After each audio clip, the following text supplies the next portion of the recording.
નમસ્કાર મિત્રો, આપનું સ્વાગત છે આજના વિડીયોના અંદર. તમને માહિતી આપવાની છે કે પીએમ કિસાન યોજના 22મો હપ્તો હમણાં મિત્રો ખેડૂતોના ખાતામાં જમા થયો હશે. 2 દિવસ પહેલાં 13 તારીખે મિત્રો સાંજે 5 વાગે ઘણા બધા ખેડૂતો નથી મળ્યા અને અમુક ખેડૂતોને 2000 મળ્યા હશે તો અમુક ખેડૂતોને 4000 મળ્યા હશે. એમાંથી શા માટે મિત્રો આવું થયું છે? તમને 2000 મળ્યા હોય તો તમને 4000 કઈ રીતે મળી શકે? બધી માહિતી આપવાનું છે. અને જો તમને હપ્તો નથી મળ્યો તો કયા કારણોસર નથી મળ્યો અને હવે આગળ તમારે શું કરવાનું રહેશે, એ બધી માહિતી જે છે તે મિત્રો આપણે આજના અંદર વિસ્તારથી મેળવીશું. સૌથી પહેલાં મિત્રો, ચેનલને સબસ્ક્રાઇબ નથી કરી તો ચેનલને ફટાફટ સબસ્ક્રાઇબ કરી લેજો, કારણ કે આ ચેનલ ઉપર ખેડૂત પોર્ટલ ઉપર આપણે આવા જ મિત્રો ખેડૂત ઉપયોગી વિડીયો જે છે તે સૌથી પહેલાં વાત કરીએ છીએ. તો હવે મિત્રો તમને અપડેટ આપું છું કે શા માટે જે છે તે તમને પીએમ કિસાન યોજના અંતર્ગત જે હપ્તો મળે છે તેમાંથી તમને 22મો હપ્તો મિત્રો જે 13 આવ્યો છે સાંજે 5 વાગે તમને નથી મળ્યો. તો એની પાછળ મિત્રો 2-3 કારણ હોઈ શકે. સૌથી પહેલાં તો મિત્રો મુખ્ય કારણ હોઈ શકે કે તમારો KYC જો બાકી હોય તો આ પરિસ્થિતિની અંદર પણ મિત્રો જે છે તે તમને પીએમ કિસાન યોજનાનો હપ્તો ના મળ્યો હોઈ શકે.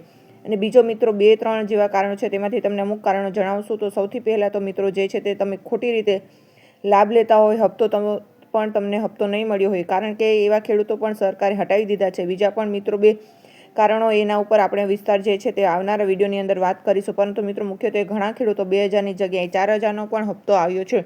તો એ પરિસ્થિતિ કઈ છે અને કયા ખેડૂતોને 4000નો પણ હપ્તો આવ્યો છે, એના વિશે પણ હું વિસ્તારથી તમને માહિતી આપું છું. તો સૌથી પહેલાં મિત્રો અપડેટ એ છે કે પણ ખેડૂતોને આગળનો 21મો હપ્તો બાકી હતો કે જે દિવાળી દરમિયાન મળ્યો હતો. તો એવા ખેડૂતો કે જેમને આગળનો બાકી હતો એ ખેડૂતોને અત્યારે મળીને 21મો અને 22મો બંને થઈને 4000 મળે છે. બાકી જે ખેડૂતોને રેગ્યુલર મિત્રો હપ્તા મળતા આવ્યા હશે એમને કોઈ હપ્તામાં વધારો નથી થયો, એમને મિત્રો 2000 જ હપ્તો મળ્યો હશે. તો સૌથી પહેલાં તો તમને કેટલો મળ્યો હશે કોમેન્ટમાં લખી દેજો મને કે તમને કેટલા રૂપિયાનો હપ્તો મળશે. 2000નો મિત્રો, હવે જો તમને 2000 હોય કે 4000 કોઈ પણ હપ્તો મળ્યો જ નથી તો આવી પરિસ્થિતિમાં તમારે શું કરવાનું છે કે પીએમ કિસાન યોજનાનો જે 22મો હપ્તો ખેડૂતોના ખાતામાં જમા થયો એ તમને નથી મળ્યો. તો એવી પરિસ્થિતિની અંદર સૌથી પહેલાં જે છે તે મિત્રો તમારે એક એક્શન લેવાની છે. સૌથી પહેલાં તમારે બેંકમાં જઈને સ્ટેટમેન્ટ કઢાવવાની, કારણ કે જો તમારા ખાતામાં હપ્તો આવ્યો હોય તો ઘણી વખત એવું બની શકે કે બેંક તરફથી મેસેજ આપવામાં આવ્યો નથી. તો આવી પરિસ્થિતિમાં જો તમારો હપ્તો આવ્યો હશે પણ તમને કદાચ મેસેજ ના મળ્યો હોય તો આવી પરિસ્થિતિમાં તમારે જે છે તે સૌથી પહેલાં મિત્રો બેંકમાં જવાનું છે. અને બેંકમાં જે છે તે મિત્રો તમારે સૌથી પહેલાં સ્ટેટમેન્ટ કઢાવવાનું છે. અને બેંકની અંદર મિત્રો તમારી લાસ્ટ એન્ટ્રી કઈ થઈ છે એની અંદર જો 2000નો હપ્તો આવી ગયો હોય તો મેસેજથી કોઈ લેવા દેવા નથી. મેસેજ આવ્યો કે ના આવ્યો, આવી ઘણી વખત મિત્રો એવું થતું હોય છે કે બેંકમાં જે છે તે મેસેજ લેટ થતા હોય છે અથવા આવતા પણ નથી હોતા, પણ હપ્તો જે છે તે ખાતામાં આવી ગયો હોય છે. બીજા નંબર ઉપર મિત્રો ઘણા બધા ખેડૂતો એવા હોય છે કે જેમને એન્ટ્રી પડાવતા નથી આવડતું. તો સિમ્પલ બેંકમાં જઈ તમારે પૂછવાનું છે કે તમારા ખાતામાં લાસ્ટમાં જે લેવડ દેવડ થઈ હોય એનો રેકોર્ડ ચેક કરવાનો છે. સિમ્પલ તમારે પૂછવાનું છે કે તમારા ખાતામાં કોઈ 2000 રૂપિયા જમા થઈ છે કે નહીં 13 તારીખ અથવા 13 તારીખ પછી. આ પરિસ્થિતિમાં જો તમારા ખાતાના હપ્તા આવી ગયા હોય તો વેલ એન્ડ ગુડ, તમારે કોઈ એક્શન લેવાની જરૂર નથી, ભલે મેસેજ ના આવ્યો હોય. બીજો નંબર, જો તમને મેસેજ પણ નથી આવ્યો અને બેંકમાં હપ્તો પણ નથી આવ્યો તો આ પરિસ્થિતિની અંદર તમારે મિત્રો હેલ્પલાઇન નંબરનો યુઝ કરવાનો છે. અહીંયા સ્ક્રીન ઉપર હું હેલ્પલાઇન નંબર લગાડી દઈશ. આ નંબર ઉપર તમે ફોન કરી શકો અથવા તમે જાતે પણ ગૂગલ પર જઈ હેલ્પલાઇન નંબર પીએમ કિસાન યોજનાનો મેળવી શકો છો. હેલ્પલાઇન નંબર ઉપર તમે ફોન કરશો એટલે તમને સિમ્પલી જે છે તે મિત્રો તમને પણ જે તમારું સમસ્યા હશે એનું સમાધાન આપવામાં આવશે. પીએમ કિસાન ઓફિશિયલ મિત્રો હેલ્પલાઇન નંબર છે, એમાં તમારી સાથે વાત કરવામાં આવશે. બાકી મિત્રો જે છે તે આજ માટે આટલું જ રાખીએ છીએ. 22મો વિશે મિત્રો જે કંઈ પણ અપડેટ આવવાની હતી તે તમને આપી દીધી.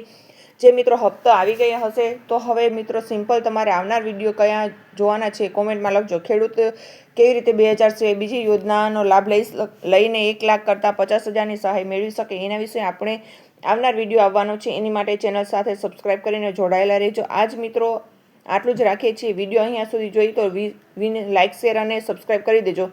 ખૂબ જ ટૂંકો વિડીયો ફટાફટ મિત્રો બનાવેલ છે, કારણ કે ઘણા બધા લોકો પ્રશ્નો આવી રહ્યા હતા કે ઘણા લોકો હપ્તા નથી મળ્યા. તો એ પરિસ્થિતિ માટે મિત્રો ફટાફટ વિડીયો બનાવી દીધો છે. તમારે કશું પણ કરવાની મિત્રો જરૂર નથી. સિમ્પલ મેં તમને કહ્યું તે પ્રમાણે એન્ટ્રી પડાવવાની છે. જો હપ્તો ના આવ્યો હોય તો મિત્રો એના 2-3 કારણ હોઈ શકે. તમને પહેલું કારણ ગણાવ્યું કે તમારે KYC બાકી હોય. જો તમે KYC પણ કરાવીશો તો તમારા જમીનના રેકોર્ડ, જેમ કે તમારી જમીન હોય મિત્રો એ કોઈ બીજાના નામે હોઈ શકે અથવા તમારા જમીનના દસ્તાવેજ કોઈ પણ પ્રૂફ હોય એ તમારું નામ અલગ હોય અને બેંક ખાતામાં પણ અલગ હોઈ શકે. બેંક ખાતામાં તમારું આધાર કાર્ડ લિંક છે કે નહીં એ પણ એક વખત ચેક કરી લેજો. અને બીજા નંબર મિત્રો કેટલીક અપડેટ એવી પણ આવી રહી છે કે તમારી પાસે કોઈ સરકારી નોકરી હોય, ઘર પરિવારમાં તમારા ઘરનો પગાર 1 લાખથી વધારે હોય, આવી પરિસ્થિતિમાં સરકાર હપ્તા આપતી નથી. બીજો નંબર, તમે કોઈ બીજી સરકારી યોજનાનો લાભ લઈ મહિને 15,000થી વધારે લાભ લઈ રહ્યા હોય તો એ પરિસ્થિતિમાં પણ હપ્તા નહીં મળે. તો આવા ઘણા કારણો હોઈ શકે, પરંતુ મિત્રો એક મોટી વાત એ છે કે અત્યારે ભલે તમે હપ્તો ના મળ્યો હોય, આ સમસ્યા છે તેનું જો તમે સમાધાન લઈ લેશો,